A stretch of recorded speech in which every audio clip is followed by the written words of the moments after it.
Maynila. Meron tayong 1,709 na natanggap mula sa ating Learners Telesafe Contact Center hotline. Ito yung mga reports na galing sa mga bata. Ang unang-una dito is verbal abuse. Ayon kay BP Sara, mahigpit ang pulisiya ng DepEd sa mga teaching and non-teaching personnel. Lalo pat karapatan ng mga bata ang pinag-uusapan. Git pa ni BP, layunin ng bawat guro at non-teaching personnel na tiyaking ligtas ang environment ng mga estudyante. Kaya naman para mabawasan ang mga insidente at maengganyo ang mga biktima na magsumbong, agad inaaksyonan ng DepEd ang mga kaso. Nagpa-file po tayo ng administrative complaints sa loob ng Department of Education. Ayan, eto sa totoo lang, ang laki ng nagiging respeto ko ngayon kay BP Sara. No? Sa nangyayari ngayon, sa kaliwat ka ng pamumulitika ng mga inggit sa kanya, siya ay nakatuon sa pagtatrabaho. Alam mo, magkakasundo-sundo tayong lahat.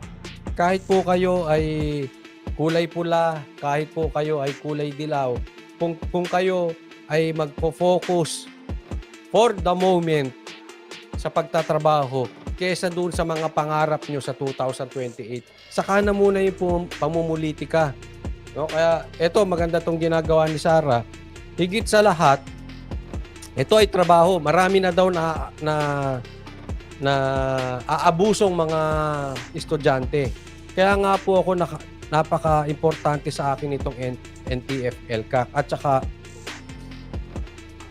alam nyo yung kanyang confi funds, yung confidential funds, dyan po nagsisimula ang recruitment ng mga NPA, ng mga makakaliwa, ng mga komunista.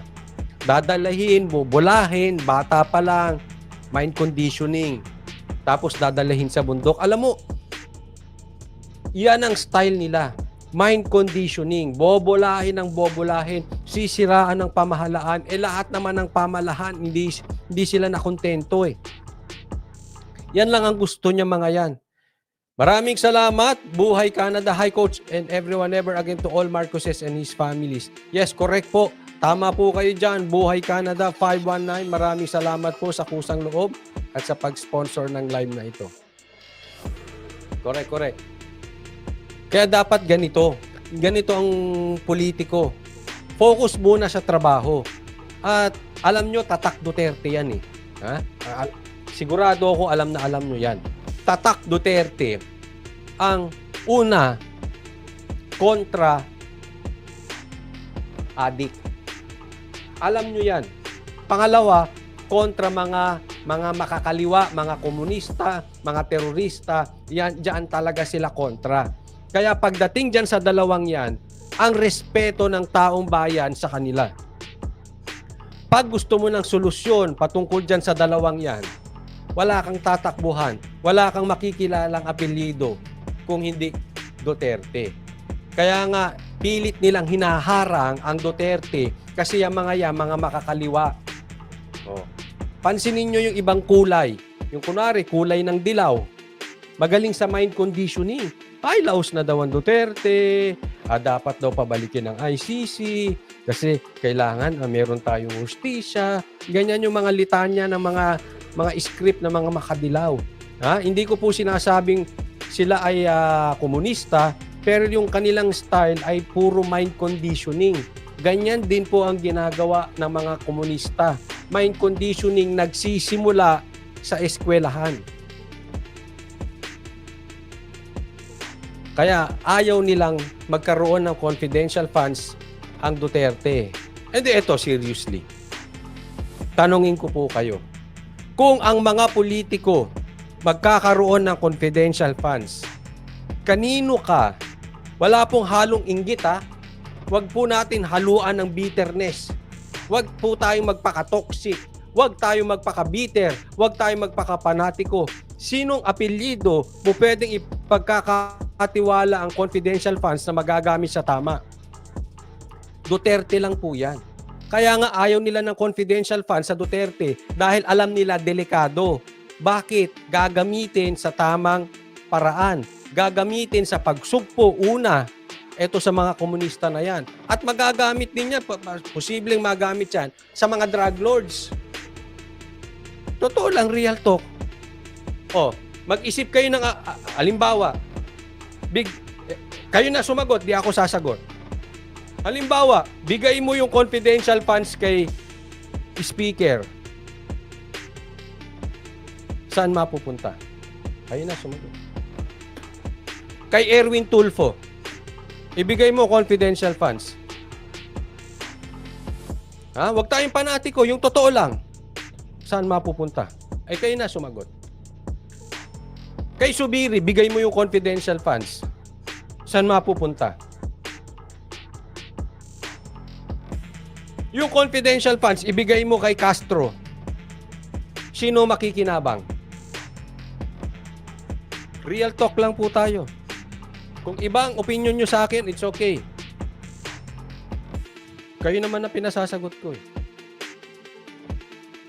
Ibigay mo confidential funds kay Trillanes, saan mapupunta yung pera?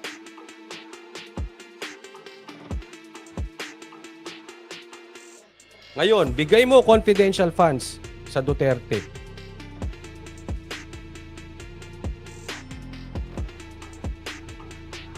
Ilang kaya ang susuko at magbabalik loob? Ibababa ang armas, magbabalik loob sa gobyerno. Real talk po tayo.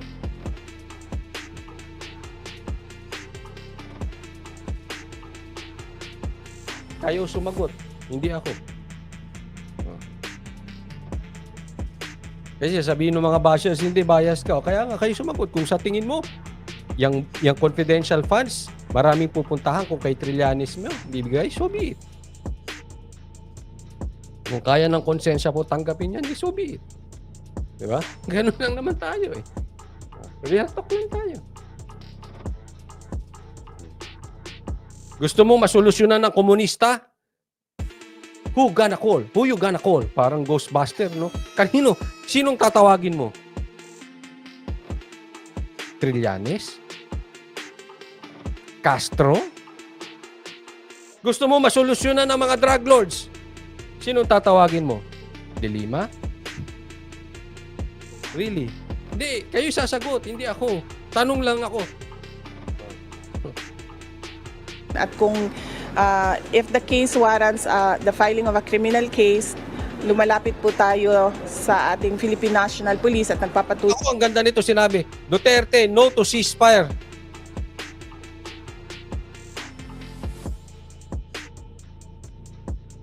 Negotiations only, yes, okay yan. Ako no to ceasefire, negotiation, okay. Mamaya, pag-uusapan. Tayo sa pag-file ng kaso. Sinisimulan po natin. Sige, ibigay nyo. Sabi dito, si Rimulya, coach, tatawagan. Bigay nyo confidential funds kay Rimulya. Saan mapupunta? Ay, kayo na. Di ba?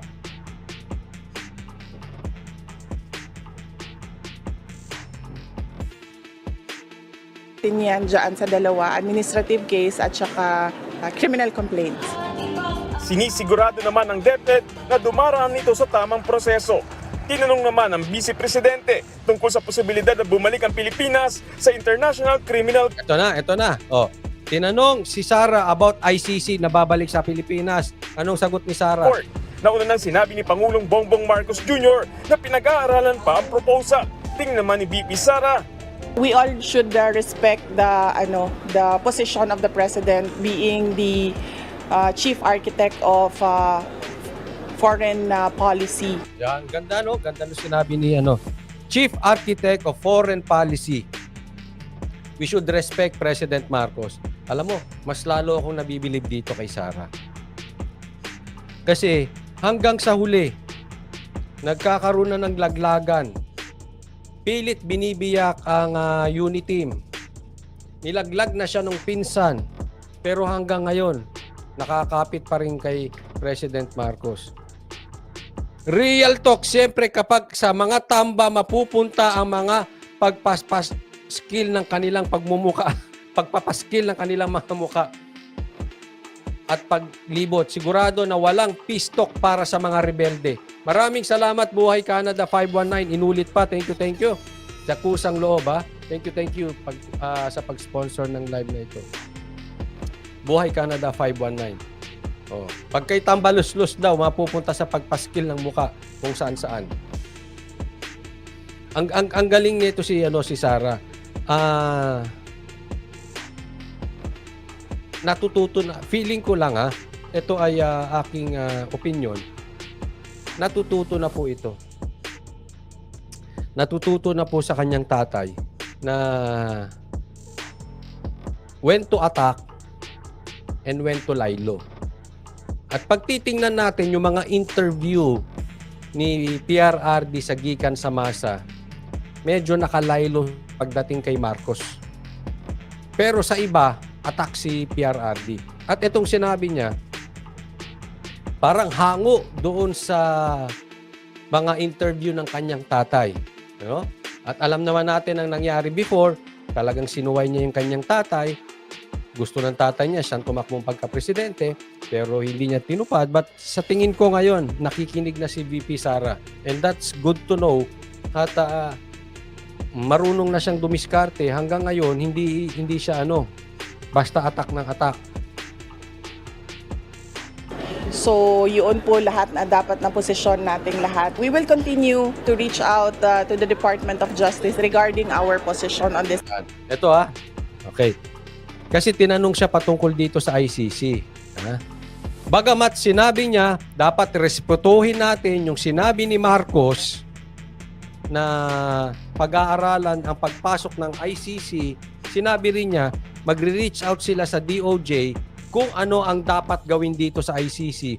Dapat yung kanilang posisyon ay itutulak nila sa DOJ. Ang tanong, sino ba ang leader ng DOJ? Di ba si Remulla? Kayo na. Si Remulla mismo sinabi, tatanungin muna yung executive secretary. So nagtatanungan sila ngayon. No? But magre-reach out siya sa DOJ. And baka naman makinig tong DOJ. Hindi natin alam kung nananakot lang sila, tinatakot lang nila ang mga Duterte para huminto na ang Duterte sa alam mo na sa kanilang pagbubulgar ng baho ng Kongreso or talagang sinisiraan ng mga Duterte, no? Kaya itong paglapit nila sa DOJ medyo tama, pero ako ay duda ron. And hopefully, panindigan ni Marcos yung kanyang sinabi. Kasi tatandaan natin, ito po ang tanong ng media sa kanya. Ano masasabi mo nung sinabi ni Marcos na pag-aaralan? Oo, totoo, sinabi ni Marcos yung pag-aaralan. But at the end, binanggit din ni Marcos, hindi dapat tagalabas ang mag-iimbestiga dito sa ating bansa. Diniinan niya yun. Medyo magulo nga, sa totoo lang, kung ako ang tatanungin, medyo iba Sa simula, pag-aaralan, sa simula, kailangan tingnan. Pero, bandang huli, sinabi niya, hindi naman ata tama. Na iba. So, iba ang mag-iimbestiga. So, kine-question dito, kine-question ni Marcos, yung karapatan natin ng sovereignty natin. Yung karapatan natin. Pero, kung karapatan natin yan, ba't kailangan pa pag-aralan? No? But anyway, kung ano man ang ibig niyang sabihin, sa dulo, diniinan niya yun. And hopefully, yun ang kanyang gawin. Kasi hanggang ngayon, hindi bumibitaw sa kanya si Sara. At I think, dapat respetuhin niya yung paggalang din na binibigay sa kanya ni Sara. Isukli mo naman. No? Kasi makikinig naman ang DOJ dyan Bottom line yan, mag-iikot yan. Lalapit sila sa DOJ. Ito si Boying. Sabi naman, tatanungin si ES. Diba papaikot-ikot sila dyan. Matter. And we will lay down the legal basis of our position with the DOJ.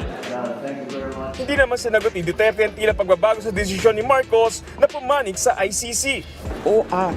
I cannot speak for the President. You need to ask the President on this matter. Okay. Ito ang tanong. Anong masasabi mo sa pagbabago ng isip ni Marcos? Tanong pa lang, medyo questionable na. Alam nyo kung bakit? Hindi naman nagbago ng isip si Marcos eh. Sa totoo lang, medyo lumambot, no? Gaya ng sabi ko, kasi dati talagang matigas eh. Hindi papapasukin ng ICC. Ngayon medyo malambot na. Pero at the end, binawi niya naman eh. Sinabi niya, hindi naman dapat, hindi naman tama na ibang tao, mga tagalabas ang mag-iimbestiga rito. So, hindi po pwedeng sabihin totally nagbago ng isip. Baka lumambot. Lumambot lang pero hindi nagbago ng isip. Huwag po sanang ibahin ng media. Hindi po nagbago ng isip. Nakasuporta pa rin siya na hindi, sa aking opinion, hindi dapat papasukin ang ICC at yun ang tingin kong stand ni Marcos dyan. Nakaisara siya. Kaya kayong mga dila, huwag nyo pong sinasabi na malakas na kayo dahil dapat papasukin ng ICC. Hindi po.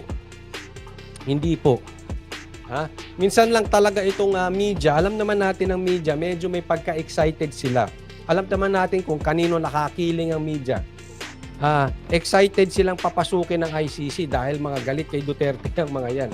No? So, syempre, kakargahan nila ng kakargahan yan. At matalino na talagang sumagot itong si Sara. Yan. Huwag muna tayong huwag muna tayong nililigaw tayo eh.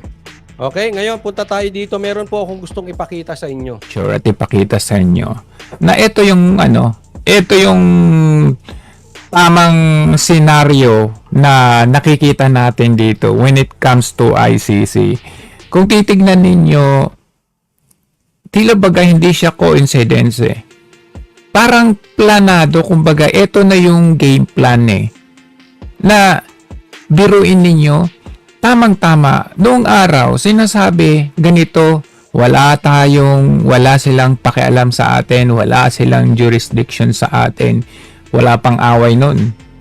Pero, ngayon, ito naman ang sinasabi nila, which is, eksakto doon sa paglabas ni De Lima. At nakita nyo anong pinagsasabi ni De Lima. Makikipag-cooperate daw siya. Siya daw ang tutulong sa pagpasok at pag-probe doon sa drug war ni Duterte. Pakinggan natin ito.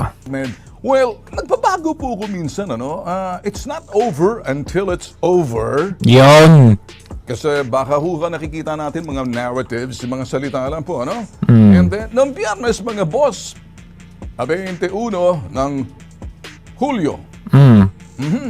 Well, mga bossing, gusto ko lang sana siguro sa ibig sabihin, galing po mismo ito sa bibig po ng ating Pangulo. Alam mo naman ang Pangulo natin, nagbabalanse rin yan.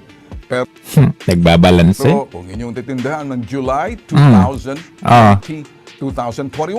Yan. July. Sinabi po ng ating Pangulo, we've done talking with ICC. Like what we have been saying from the beginning, we will not cooperate with them in any way, shape, or form. In any way, shape, or form. Napakalinaw ng kanyang sinabi dyan. Sinabi po Paki-explain mo nga, Ben. ng Pangulo yan. Tapos na tayong pakikipag-usap sa ICC. Tulad ng mga sinasabi, simula pa lang, hindi tayo makikipag-ugnayan, makikipagtulungan sa mga bagay, sa pamamaraan, sa forma. Sinasabing sustansya o laman ng kanilang sinasabi. Malinaw po yan. Ang Pangulo po nagsabi niyan. July 21st, 2023. Yun din pong sinasabi ni VP Sara kamakailan na unconstitutional kung sakaling papapasukin natin yung mga International Criminal Court investigators dito dahil meron tayo soberenya. We have the sovereignty, independent po yung mga korte natin. Hindi po tayo sa ilalim po ng International Criminal Court kasi ang sabi po ni VP Sara. Ano po siya nabi niya? Unconstitutional. Teka, Ben Tulfo, parang makasara ka ata. Umamin ka nga. Crucial kapag pinayaan po natin sila pumasok po rito para ganon sila manghihimasok sa ating mga sinasabing bansa po natin dahil may hukuman po tayong gumagana po. Court of Appeals, Regional Trial Court. Ito po yung mga sinasabi po nating mga gumaganang mga hukuman po natin. Ngayon, yan pong sinabi niya nung kamakailan. Pero nung ito huy July pa po yan. Pero ito na po, no? November 24, Friday, Biyernes mga boss. Nako, November na. Ito na ngayon. Friday, November 24. Oo nga, buti pa si Ben Tulfo may yag balls. Yung dalawa niyang kapatid. Ito na ang sinabi ho ni President Bongbong Marcos. There is also a question, should we return under the fold of ICC? May question, kung nga ba tayo babalik sa, ito isa ilalim ng ICC. Bakit may question na ngayon? Bakit mo pa ini-entertain ngayon? So that again, under study. Yan ngayon, kasalukuyang pinag-aaralan. And so, tinatagalog ko po, no? So we'll just keep looking at it and see our option. Titingnan po natin yan, and titingnan natin yung mga magagawa po natin. Yan po, sa English po yan. It's really a sense of the House resolution and the sense that they are expressing or manifesting the sense of the House that perhaps it's time to allow or to cooperate with the ICC investigators. Ang nagsasalita po yan si President BBM.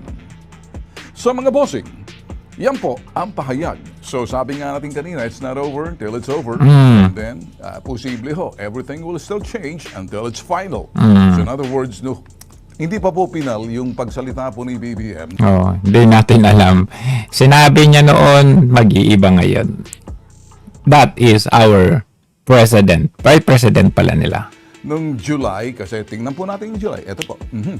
We're done talking with the ICC. Like what we've been saying from the beginning, we will not cooperate with them. Yeah, we're done talking tapos na tayong makipag-usap. Hindi tayo makipag-cooperate. Tapos, Any way, shape, or form. Kaya lang, nung Biyernes, ito po. tapos ngayon, yan na. Bakit ini-entertain? Bakit pa tayo makikipag-usap sa kanila? May mga katanungan kung nga ba'y tayo sa ilalim ng sinasabing ICC. Ganon. Kasi ikaw yung Pangulo di ba? Ikaw ang magde-decide niyan. Huwag mong ituro yung House o kung sino man dyan. Kinakailang pag-aralan. So, titingnan natin. And titingnan natin kung ano natin magagawa. It's really a sense, ito, parang sinasabi, ang Kongreso ang tinuturo niya. Ang Kongreso, palakihan po natin. Ito. It's really the essence of the House resolution. Tatlong kaya nga. resolution pong lumabas ho sa Kongreso ni Speaker Martin Romualdez. Dahil sila nagpapahayag po ng kanilang ito'y kung maaari. Panahon na raw na papasukin or makipagtulungan na po tayo sa ICC investigators. Ano po yun? Ipapasukin po sila. Ano ho yun? Imbestigahan si President Duterte, yung dating Pangulo, sa kanyang drug war. Kaya, patitingnan po natin, sabi naman po nitong sinasabi ni President BBM, ang Kongreso. So, sa Kongreso. Sino sa Kongreso? Ayan. The House of Representatives will adhere to policies of the Marcos administration on the issue of International Criminal Court. Saan ba nagsimula? Nagsimula pa sa Kongreso sa pamamagitan po ng House Resolution. Ngayon, sinasabi po ni Speaker, ito daw pong itong chamber ay susunod daw sa administrasyon, sa posisyon, kung tayo nga ba'y sasama pa o hindi na sa ICC. Hindi pa pinal, mga bossing. And then, sinabi niya, ito raw ay sa posisyon na pag ito'y inaprobahan ng Committee on Deliberation, panawagan ho sa gobyerno natin na mag-cooperate yung ICC sa drug war nung panahon ho ni President Duterte. Ano ba talaga? Sabi ng Pangulo sa Kongreso, sabi niya, susunod kami kung ano sasabihin ng Pangulo. Nagtuturuan sila. Kay BBM, tignan natin kung ano yung kinalabasan sa House. Sabi naman ng House, susunod kami sa mandato ng Pangulo. Ano ba talaga? Bakit kayo nagtuturuan? Ano ba talaga? Pero kung titignan natin dyan, ang House ay pinangunguluhan o pinangungunahan nitong si Speaker Romualdez, 'di ba? Sino si Romualdez? Siya naman yung parang sakbonggo ni PRRD noon. O kumbaga siya yung alter ego nitong si President. So kung anong ginagawa nila sa House, maaaring yun din ang desisyon ng Pangulo. Saan ba nag-umpisa yung sinasabing manifestation? Saan nag-umpisa yung sinasabing pagsulong? Sa baba, sa Kongreso. Mga congressman, happy sila lahat. Oo nga. Alam nyo, Oo nga. mauwi po tayo rito sa mga, again, babalik po tayo. Saan ba nag-umpisa to? Alam ko na. Tambaluslos, sabi nga ng Pangulo, hindi ba? Ay. Pagkatapos sa tambaluslos. Sino si tambaluslos? Ewan ko. Ang pagkaalam ko, matabang luslos. Tambaluslos. Ang luslos kasi parang pangyagbols po yan. Operahan mo kinakailangan. Pero yun ang pagkaintindi ko. Pero baka may ibang meaning po yan.